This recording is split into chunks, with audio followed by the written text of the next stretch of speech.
بسم الله الرحمن الرحيم الحمد لله رب العالمين والصلاة والسلام على أشرف المرسلين سيدنا محمد وعلى آله وأصحابه أجمعين ثم بعد السلام عليكم ورحمة الله وبركاته. Жаратқан Аллах табарак ва таала жума күнүндөгү ар бирибиздин ниеттерибизди кабыл кылып, кадамдарыбызга сооптор жазган болсун.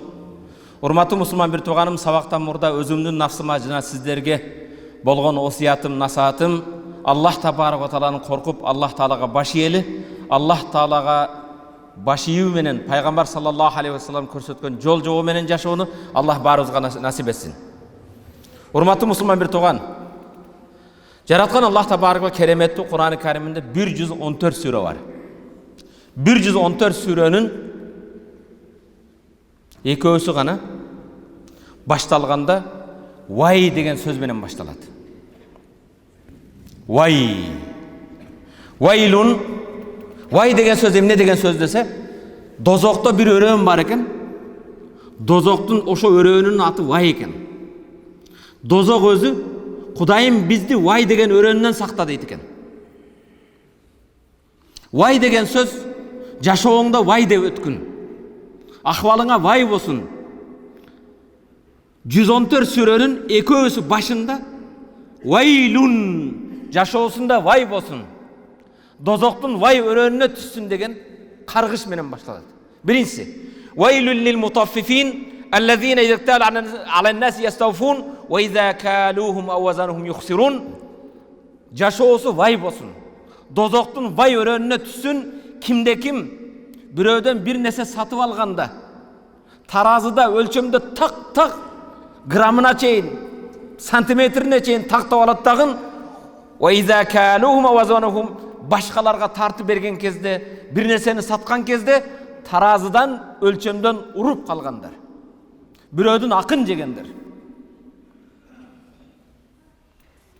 Экинчиси вайлун ликулли хумазатил лумаза. Экинчи сүрөсү, экинчи вай менен башталган сүрө вайлун. Ахвалы вай болсун, дозоктун вай өрөөнүнө түссүн. Ликулли хумазатил лумаза. Адамдардын айыбын айтып, көзү менен, тили менен башкаларды шылдыңдаган. Кээ бирлер тили менен айта албай калса, өтүп кеткенден кийин эрини менен ишарат кылат, көзү менен ишарат кылат. Кылык жоргон бирөөдү шылдыңдаган вай болсун. Вайлун аллази язкуру уюбан нас. Адамдардын жанында туруп айыбын айтат. Бихамзин, мындай ишарат кылып. Валлумаза аллази язкуру уюб ва хум гайбун.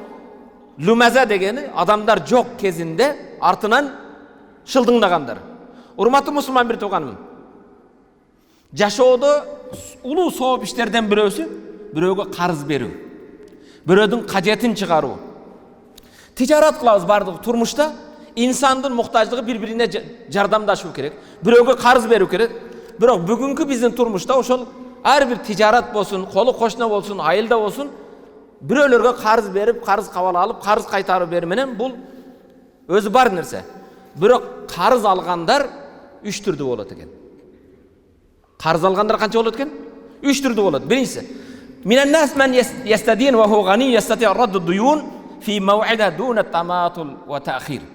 Кээ бир карыз алгандар адамдар бар, карыз алат, муктаж. Карызды алгандан кийин ал билет. Карызды так төлөйт, убактында төлөйт.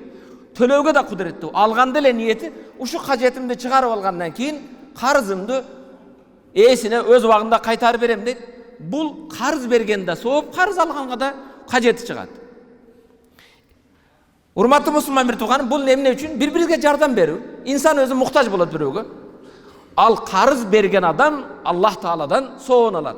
Карыз алган адам дагы өз убагында убадасына туруп кайтарып берген үчүн жараткан Аллах Тааланын астында сооп алат, муктаждык кажетін да чыгарат. Абу Хурайрадан Аллах Таала разы болсун, пайгамбар алейхиссалам бир хадисинде мындай дейт: "Мен нафас ан муъминин курбатан мин курабид дунья нафас Аллах анху курбатан мин курабил яумил кыяма." Кимде ким бир мусулмандын кыйынчылыгын жойсо, муктаждыгын жойсо, бул дүйнөдөгү муктаждыгын жоюп жардам берсе, жардам берген, карыз берген инсандын кыяматтагы бир кыйынчылыктан Аллах Таала жардам берет дейт. Аллаху акбар, караң. Динибиз кандай улуу. Бири-бирибизге жардамга чакырат. Пайгамбар айтат, бир мусулмандын бул дүйнөдөгү муктаждыгын жойгон адамга Аллах Таала кыяматта ал адамдын bir кыйынчылык муктаждыгын жоёт дейт. Wa man yassara ala mu'sin yassara Allah alayhi fi dunya wal akhirah. Kim birödün oorçuluğun, kıyınçılığın jеңилдетсе, oorun жерден alsa, жеңилин koldan alıp jеңилдетсе, Allah tabarak ve taala al adamdın bu dünyada jana ahirette işlerini jеңил kılat deydi. Karız bergenlerge Allah taala suyunç versin. Karang, bir musulmandın kıyınçılığın jеңилдеткен adamga Allah kıyamatta al adamdın bu dünya jana ahiretteki oor nersesini jеңилдетет deydi. Wa men satara musliman satara Allah fi dunya wal akhirah. Kim bir musulmandın ayıbın jaşırsa, Peygamber ayet, kim bir musulmandın kemçiligin jaşırsa Allah Taala al bendenin kıyamatta bir kemçiligin jaşırat. Şermende kılbaydı. Allahu Ekber. Bul hadiske amal kılığa çakıram. Hurmatlı musulman bir tuğan. Bir musulmandın kemçiligin körüp kalgan kezde sosyetke başka kılıp jayışka hareket kılbastan jamandığın jaşırsanız kemçiligin Allah sizin kıyamatta bir kemçiliğinizi jaşırıp kalayık kaltınlarda şermende kılbaydı eken. Tileke karşı bugün insanlar emne olup kaldı. Жақшылығын көрсе жашыратта, жамандығын жайылтат. Bir musulmandın kemçiligin, ayıbın jaşırgan bendenin kıyamatda Allah Taala bir kemçiligin jaşırat deydi. Emi hadisin en ulandısı mana şu hadis. Wallahu fi aunil abd ma kana'l abd fi auni ahih. Allah Taala bir bendenin jardamında bolot deydi. Allah bir bendenin jardamında bolot, al bende başka bir dindeşinin jardamında olsa. Allahu Ekber, qarang. Siz koşmanızga jardam berdiniz mi? Sizge jardam beruvchi kim eken? Allah. Bir bende ikinci bendenin jardamında bola turgan bolsa, jardam bergen insandın jardamçısı Allah deydi. Allah Taala'dan bereke kalasanız, keyde aytabız go biz, menen kaytmasa Kudaydan kaytsın deysiz go. Turabı? Oşol siz bendege jardam bergen kezde kalыс Allah'ın razılığı için emek kılın. Allah Taala kütülbegen жерден sizge ушундай jardamdарды berет. Urmatlı musulman bir tuğan, birok maselemiz bugün karız aluu, karız berүү. Birok urmatlı musulman bir tuğan, musulman özü negizinde musulman. As-sualu zullun deydi. Birödön suranış tilemçilik kılıp korduk. Allah Taala her birimizni kadır barkı kılıp jaratkan. Her birimiz özümüzge jarasha kadır barkыбыз бар. Özüңe okşagan çiğketten bolgan bir bendege bar suranı barı, özüңdü kordoo деген söz. Al beribeybi? Birok muhtaçlığın bolbosa surabaş gerek. Muhtaçlık bolbogan кезде karız alıştın kereги жок da. Ana men da жаңы çıkkan bir akırkı modelde telefon alışım karız alasın, bal kerek bal. Aşka kalgan joksun, ölüp kalgan joksun. Men de ушундай kımbat maşina minişip gerek, albatta karız alış gerek bu. Musulman negizinde karız alууга kadam koyboş gerek. Karız alsanız tez kutuluğa hareket kılış gerek. İbn Abbas'tan Allah Taala razı olsun, Peygamber sallallahu aleyhi ve sellem mınday deydi. An Abi Abbas as-Sa'idi. Sa'idi ruhusundan bolgon Abbas'ın atası aytat, Allah Taala razı olsun. Ja'a rajulun Nabi sallallahu aleyhi ve sellem faqal ya Resulallah dullini ala amalin iza amiltuhu ahabbani Allah ve ahabbani nas. Köngül kur. Peygamberin janına bir jigit geldi da kişi. Ya Resulallah bir amaldı üretin. Siz üretken amaldı men jasasam meni adamlar da Allah da süysün dedi. Meni Allah jana bendeler süye turgan bir amal üretin dedi. Köngül kur. Allah'a da süyüktü boluşun, bendelerge de süyüktü boluşun emne amal kılayın dedi. Peygamber aytdı. Vazhad fi dunya yuhibbukallah. Dünyaga berilme. Dünyada üstün bütün kursağın tokpu dağı bolsun dep aşıkçan talap kıla bire. Kajettiginin taşkarı dünyaga berilmegin Allah seni süyet. Vazat fîmâ inden nâs yuhibbukallah. Adamdardın kolundağı, adamdardın baylığına köz artmasan her kimden bir nese suraya bilmegin adamlar seni süyet dedi. Özüňe Kudayıma şükür jetişerli bolup turgan kezde aşıkça dünyaga berilmegin bolsun deyivermegin Allah süyet.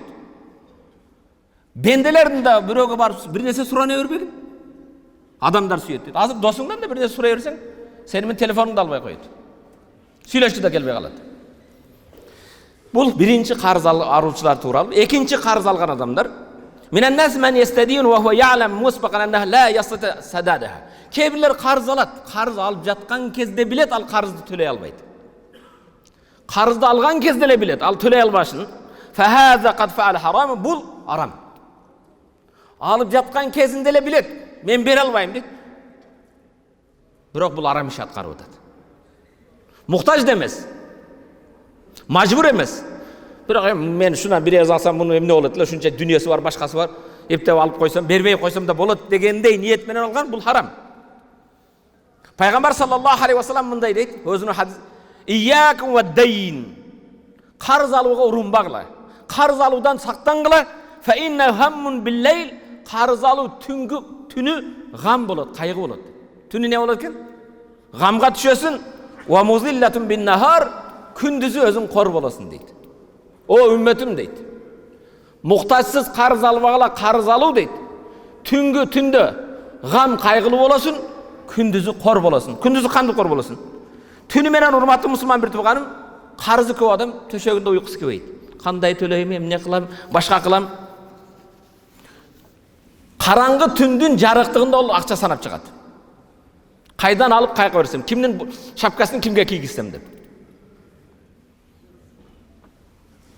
Пикирлери бөлүнөт. Кантип өзүнү куткарса. Карызга батып кеткен. Карыздар инсандар мен айтып атат дейт да. Телефону зыңгыр десе чөчүп кетет. Телефонду алгысы келбейт. Эшик такылдатса андан бетер болот. Керек болсо үйүнө келип, бут кийимин жашырып коет. Мен үйдө жокта келе деп. Күндүзү болсо урматтуу мусулман бир тууган, той томашага да бара албайт. Марекелерге бара албайт. Баягы карыз берген адам көрүп алат деп. Ошо көрүп калса, алыстан көрсө качат көрүнбөй. Карызды сурап калбасын деп. Өзүнүн Аллах Таала азиз, кадыр бартуу кылып жараткан нафсини бенденин алдында кор кылат. Дайым ошо коркунуч менен. Аманатка кыянат кылат. Бул карыздар адам. Ошондуктан урматтуу мусулман бир тууган, пайгамбар саллаллаху алейхи ва саллям эң көп дуа кылгандан пайгамбардын бир дуасын үйрөнөбүз азыр. Пайгамбар алейхиссалам мындай дуа: Аллахумма, Аллахым, инни аузу бика мин галабати дайн. Аллахым, мен карызга батуудан мени сактагын. Карыздар болуп калуудан мени сактагын. Ва кахри риджал, адамдардын арасында кор болуудан сактагын. Аллахым, карызга батуудан сактагын, бенделерге кор болуудан сактагын.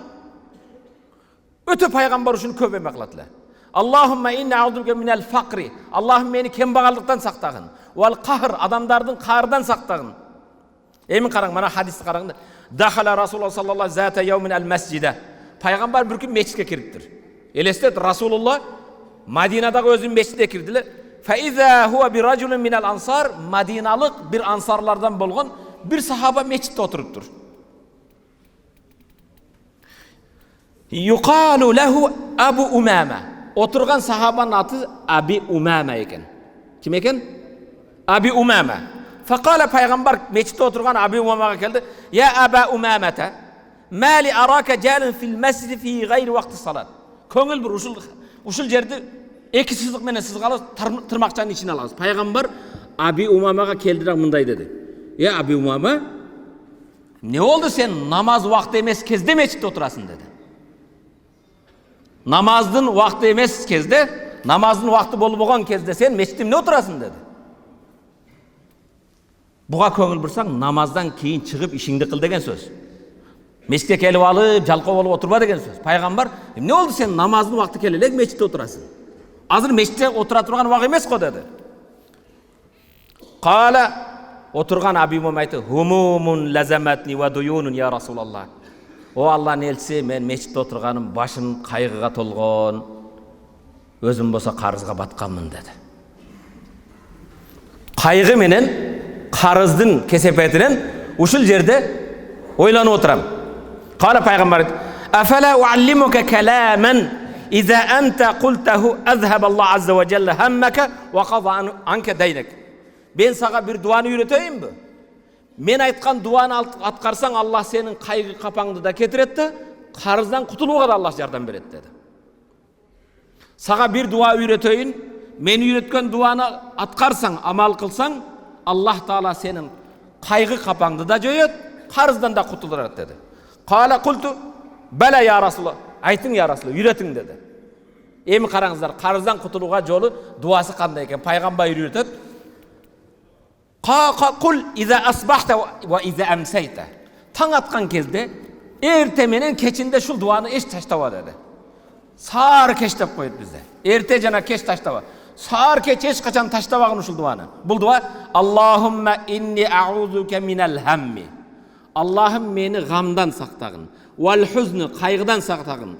Ва аузу бика минал аджзи вал касал. Аллахым мени ажиздыктан сактагын. Ажиз деген колумдан келбейт, кыла албаймын, жасай албайм, мал сата албайм, дыйканчылык кыла албайм, иш кыла албайм. Ажиздыктан сактагын.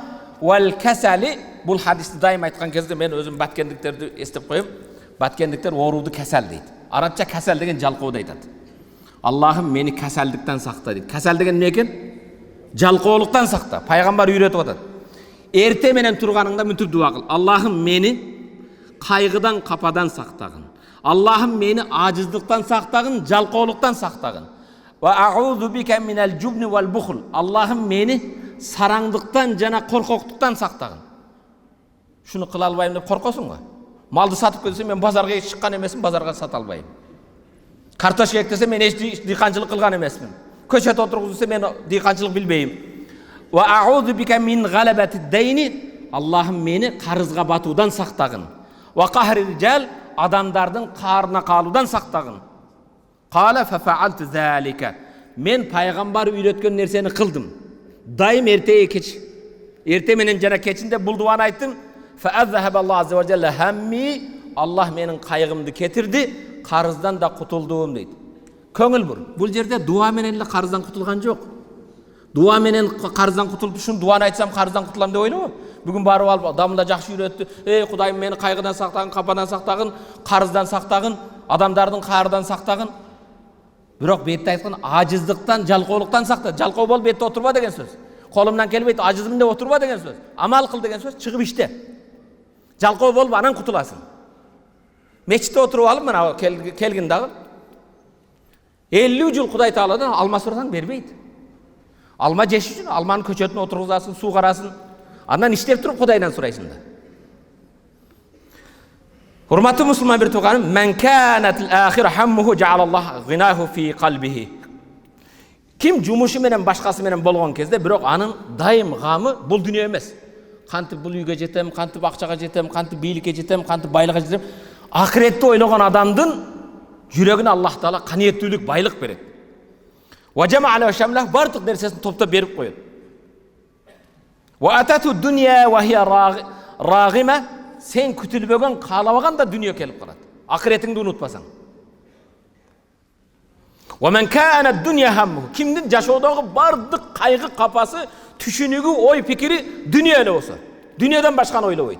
Акыретти ойлобойт. Дүнүйөнү гана ойлойт. Акырет менен иши жок, намаз менен иши жок, дарат менен иши жок, гусул менен иши жок. Аракет иш кылуу менен иши жок, дүнүйө эле дейт.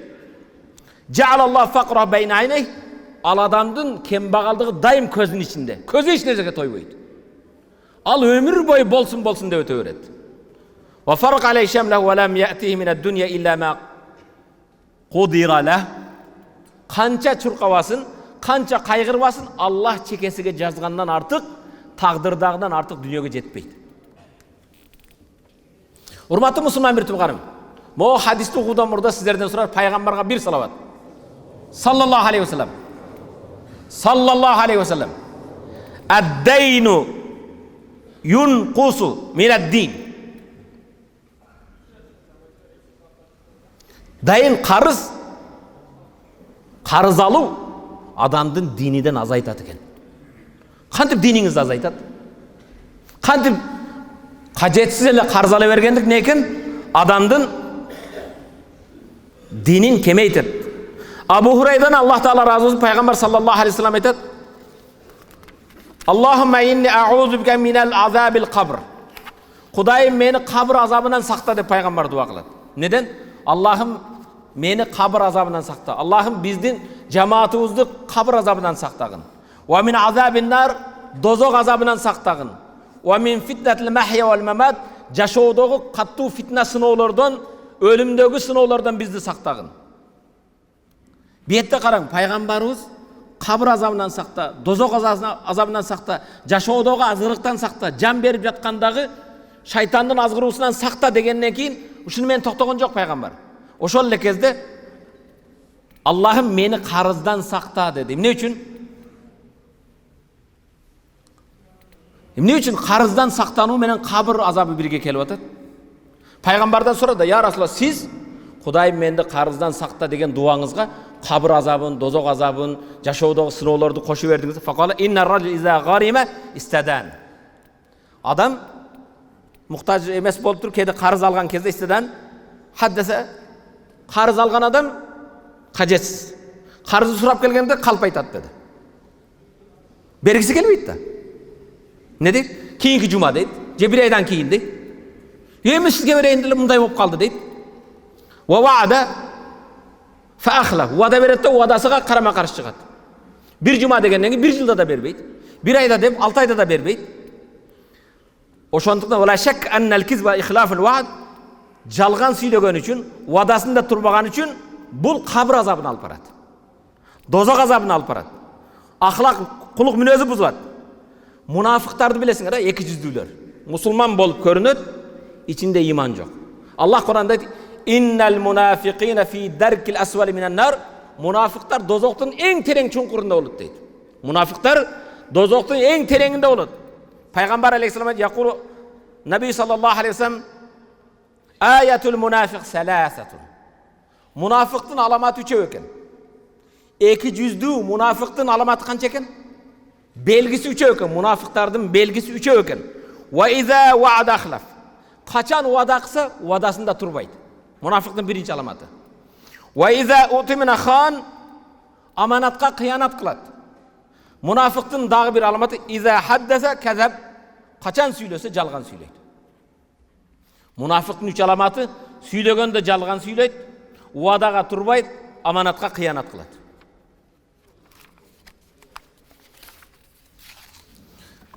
Шулла хадисте пайгамбар дагы бир жол менен айткан: "Ва инсама ва салла ва зама аннаху муслим." Сүйлөгөндө жалган сүйлөсө, аманатка кыянат кылса, вадасында так турбаган, орозо кармаса дагы, намаз окуса дагы, мен мусулманмын деп ойлосо да ал мунафык деди. Урматтуу мусулман бирдиган, бул келип ар жума келип жөнөкөй кулак салып угуп кете турган бир аңгеме эмес. Коомдо болуп жаткан өтө бир көйгөйлүү маселелерге мен токтолуп атам. Карызды алып алып карыз бербеген, бирөөдүн акынан коркпогондор, айлап жылдап, колуң менен бересиң да путуң менен чуркайсың да. Ошондуктан кыргыз бекерге айтпайт: "Берип жаман көрүнгөндөн көрө, бербей жаман көрүнөйүн" дейт. Себеби ишенбей калды. Бергенден кийин ала албайсың. Муктаждыгын чыгарасың, кийин берген адам күнөөкөр болуп калат. Üçüncü karız ала турган адамдар бар. Миненнас ма ла юбали биддуюн. Эч карызга көңүл бурбайт. Төлөйүмбү, төлөбөйүмбү, иши де жок да. Эптеп бирөөдөн алса болду. Анын кайгы капасы ушу бирөөдүн мүлкүнө ээ болуп алса да, бирөөдүн малын алып алса, акчасын алып алса, машинесин алып алса, бул шариятта болбогон эме.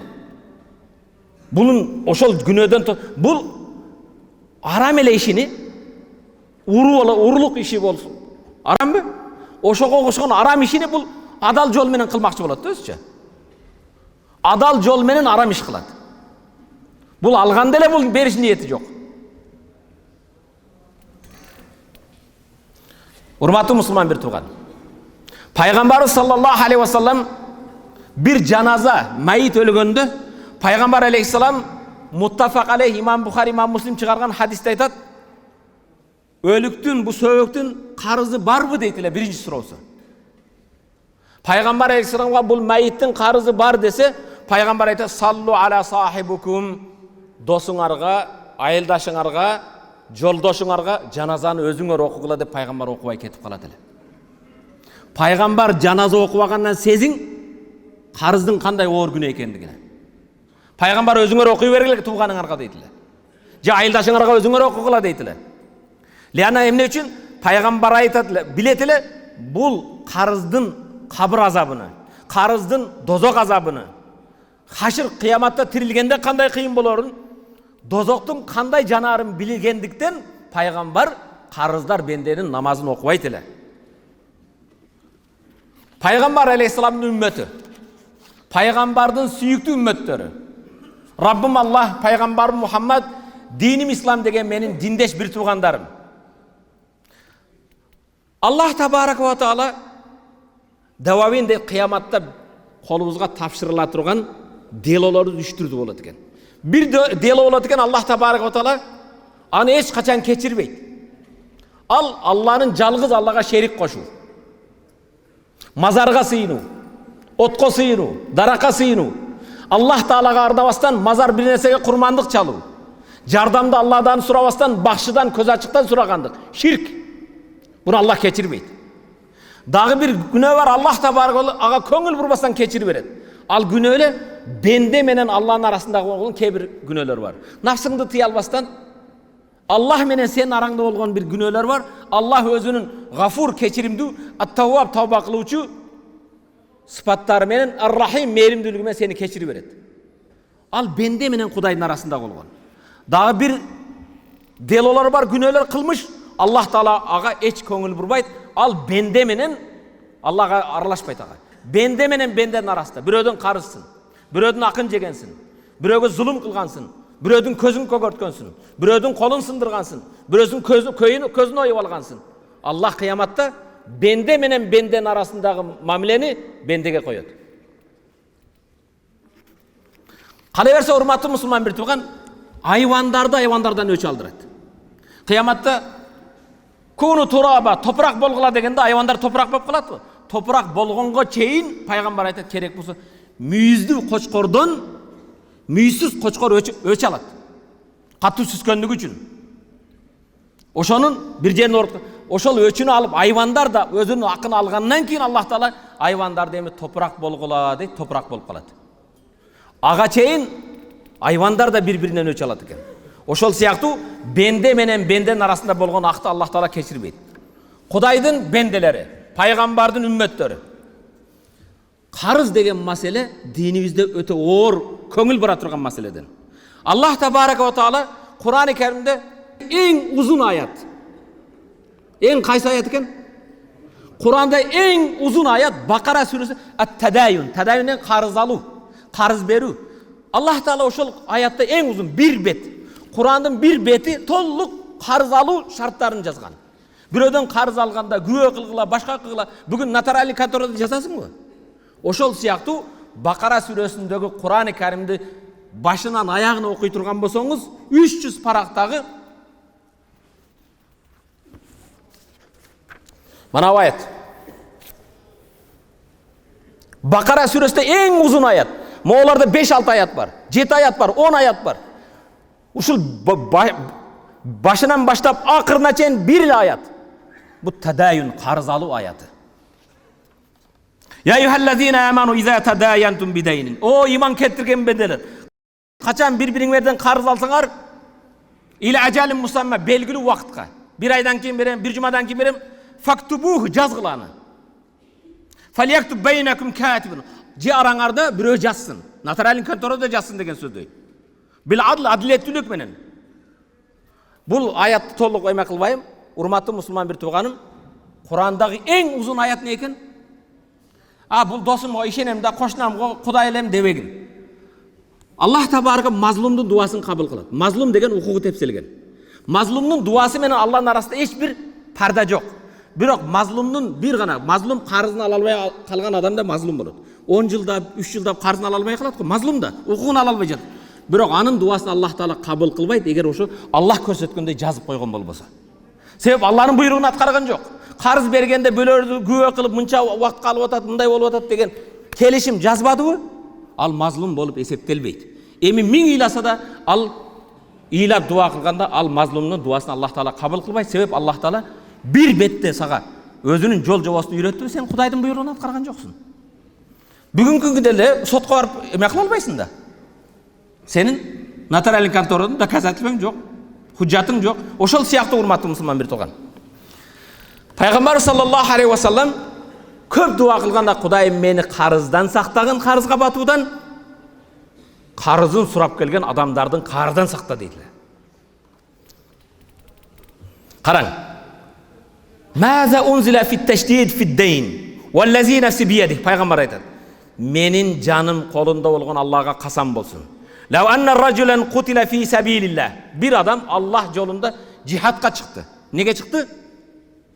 din üçün, Kur'an üçün cihatqa çıktı. Summa kutil, keyin öldü. Şahit oldu.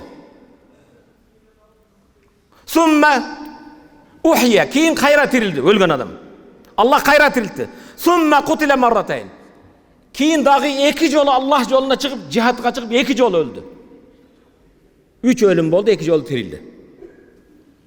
Ve aleyhi daynun ma dakhala cennet. Biroq 3 jolu Allah yolunda cihat kılıp, 3 jolu şahit bolup öldü. Beşke kirбейт eger anın qarızı bolsa deydi. Şahittin bardı günösü keçiriledi. Allah Taala menen bendenin arasında bardı günösü keçiriledi. Biroq bendenin hakkı bolgon qarız keçirilbeydi.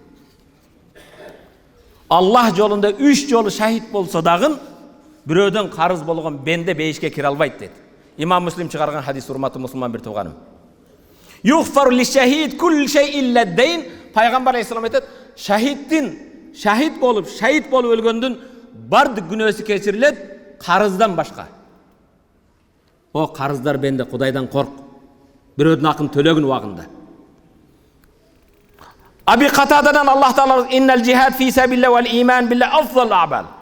Allah Taalaga iman keltirgenden keyin din üçün cihat kılуу en ulu amallardan birisi. Faqama racul, keyin bir sahaba turdudan peygamberden ugup, ya Resulallah, ara'ayta in qutiltu fi sabilillah atukfar alayya hataya.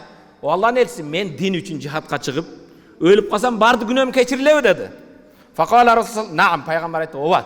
Allah yoluna cihatqa çıkıp ölsün bardı günöm keçirilet dedi. Keyin ekinci soru, in qutiltu fi sabilillah ve ente sabir. Eger sen sabır kılıp Allah'ın razılığın ümit kılıp çıkkan bolsun bardı günöm keçirilet dedi. Biroq cihatqa çıkkan kezde artыңda qarap kaçpasaң dedi. Musulmanдар мен müşriklerдің arasında cihatqa çıktın, қалыс Allah'ın razılığına çıktın, jana artыңды qarap kaçpasaң, o şehitте өлсең Allah günöңdü keçiret dedi. Keyin jana kişi aytdı, ya Resulallah, körbeysiz men Allah yolunda cihatqa çıksam, cihatta din üçün qaza olsam, günöm keçirilebi dedi. Peygamber aytdı, ova, қалыс Allah'ın razılığı üçün çıkıp, müşriklerмен salgılaşıp, artığa kaçpaştan ölsең, günöңdü keçirilet dedi. 3 jolu qaytaladı. Andan keyin aytdı, toxta dedi. Sen emne suroo berdiň dedi ketip atkanda. Allah yolunda şahitke çıkıp, cihatqa çıkıp, şahit bolsam, günöm keçirilebi dedi peygamber. Azır Cebrail maga kelip habar berdi, senin qarızın keçirilbeyt dedi. Allah yolunda cihatqa çıksaң da, ölsöň da, şahit bolsaң da, qarızın keçirilbeyt dedi. Peygamber Aleyhisselam'ın mono hadisini köngül bir. Nefsül mu'min muallakatun bideyni hatta yuqva anhu. İmam-ı Tirmizi, İmam Ahmed rivayet kılgan hadiste imandudun canı, ruhu beyişke kirbesten baylanıp durat, qarızın tölemeyince. Samura ibn Jundub degen sahabaydı Hatabana Rasul sallallahu aleyhi ve sellem. Peygamber bir gün gelip hutba kıldı. Hutba degen meçitte kayırıldı. Keyin mınday dedi hutbada. Hahuna min bani fulan. Araňarda palançı urudan birö bar mı dedi. Palançının urpaklarından birö bar mı dedi. Azı men bir uruda aytsam bir uru kapı olup kalmasın değil mi? Peygamber palançı urudan birö bar mı dedi. Hiç kimin çıkmaydı. Peygamber ikinci yolu soradı. Üçüncü soru soradı. Üçüncü yol soragandan keyin birö oturup, ya Resulallah men barmın palan urusudan dedi. Keyin Peygamber aytdı, inna sahibukum hubis ala babil cenne bideynin kan aleyh. O senin ötken tuğanınar dedi. Beyiştin aslında baylanıp durat qarız üçün dedi. Fe in şi'tum, eger qalasaňar qarzyn tölep qutulup kıla. Ve in şi'tum fe aslimuhu ila azabillah. Eger qalasaňar qarzyn tölebesden Allah'ın azabına tapşırgıla dedi. O palançı urudan birö barby dedi. Palançının jakınlarından barby dedi. 3 yol suraganda birö östürdüler. Peygamber aytdı. Palançı ötken tuğanıňar qarızı üçün beyiştin aslında baylanıp durat dedi. Qalasaňar qarzın qutuldup beyişke kirsin, qalasaňar Allah'ın azabına tapşırıp koygula dedi. Qala rajul, janağı tuğan turdu dağı, alayya daynuhu, anın qarzı maga. Rajulun alayya daynuhu, qarzı maga dep töledi deydi qarzını. Балким урматтуу мусулман бир тууганым, пайгамбар саллаллаху алейхи жогоруда айткандай, карыздар бенденин жаназасын окубай коет эле. Караң, Жабир разияллаху таала анхудан Аллах разы болсун, туфия ражулун фагаселна, бирөө өлдү дейт. Жуудук, кепиндедик, ва кафанна, ва ханатна, жипар жыт сүрттүк. Өлгөндү жуудук, кепиндедик, жакшы атыр септик. Сүммәтейна бихи Расул саллаллаху алейхи вассалам, кийин пайгамбардын астына жаназага көтөрүп келдик. Факулна тусалли алейхи, я Расулаллах, жаназасын окуң дедик дейт. Фахата нахва хутватан, пайгамбар жаназага 2-3 кадам коюп жакындады. Майыттын жанына келди дагы, сүммакал алейхи дайнун, бунун карызы барбы деди. Кулна динаран, я Расулаллах, 2 динар карызы бар деди. 2 динар 2 грамм алтын. Канча экен? Бүгүн 1 грамм алтын канча турат? Ha? Алтын менен иштегендер. 1 грамм алтын канча? Ha? Канча? 10 миң сом экен да бу карыз. Динар, 2 динар карызы бар деди. Фансарафа, пайгамбар жаназа окубай кайтып кетти. Жаназа окубайм деп, факала Абу Катада, фаатайна, Абу Катада пайгамбар жанына келди. Абу Катада деген сахаба пайгамбардын жанына келди. Динаран алей я Расулаллах, 2 динарды мен төлөйм деди. 10 миң сом менин мойнума, жаназаны окуң я Расулаллах деди. Кала Расулаллах, кад уфи Аллах хаккал гарим ва бария минхум ал майит. Sen elдин алдында майит карыздан кутулду, сенин мойнуңа жүктөлдү деди. Майит карыздан кутулду, карыз сенин мойнуңа жүктөлдү деди. Кала наам, ооба деди. Мен мойнума алдым деди. Фасалла алей, пайгамбар майитке жаназа окуду. Сүмма кала бa'da zalik biyawm, bir күндөн кийин пайгамбар Абу Катаданы, "Я Абу Катада, 2 динар эмне болду?" деди. 10 миң сом эмне болду деди. Култу иннама матамс, я Расулаллах, кече эле өлдү го. Эми 1 күн өттү деди. Фаада илей мин алгат, пайгамбар кийинки күнү. Жаназадан 2 күн кийин пайгамбар айтты. 2 динар эмне болду деди Абу Катада. Казайтухума я Расулаллах, 10 миң сомду берип төлөдүм деди, кутулдум деди.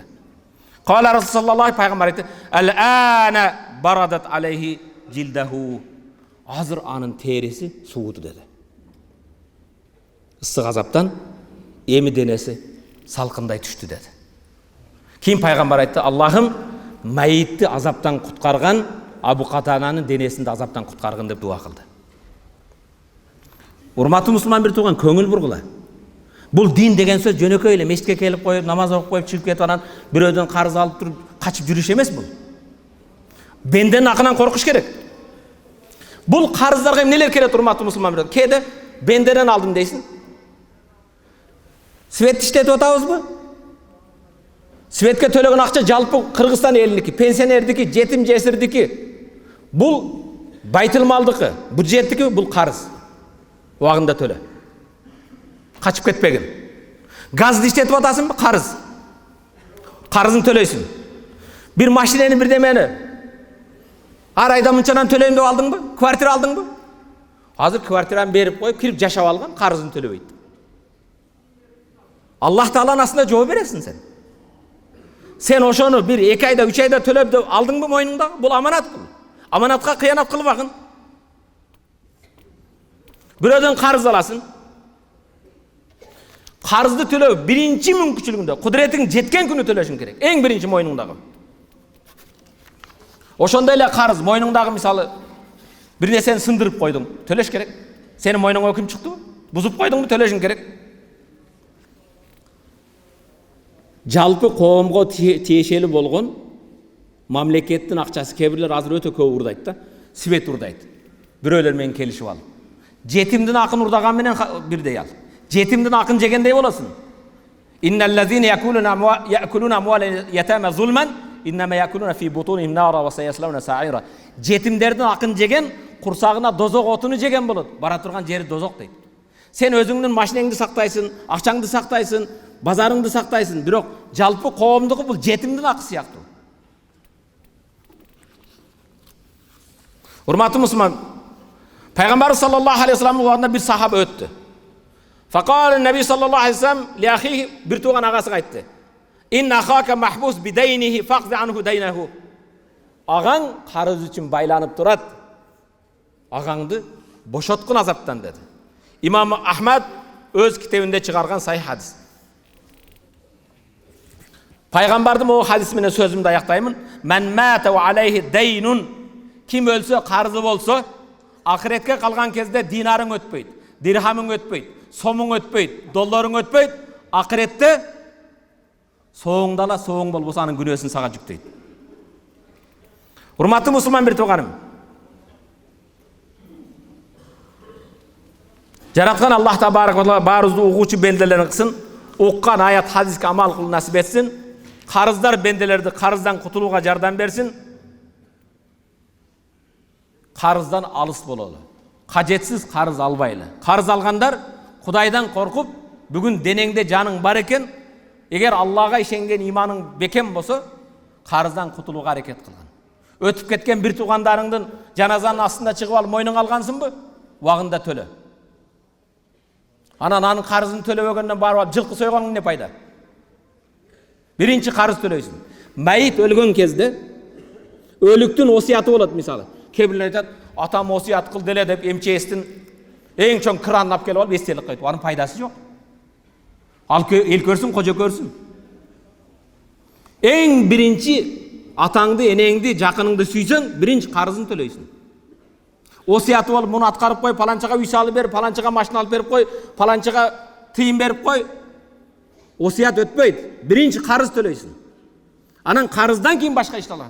Karızını төлөbөй turup жылдыгың da ketpeydi. Karızını төлөбөй turup жылкы soyганыңдын da paydası yok. Birinci karızını төлөгün. Amin. Allahümme gfir lana zunubana ve kafir anna seyyiatina ve tawaffana ma'al abrar bi rahmetike ya erhamer rahimin.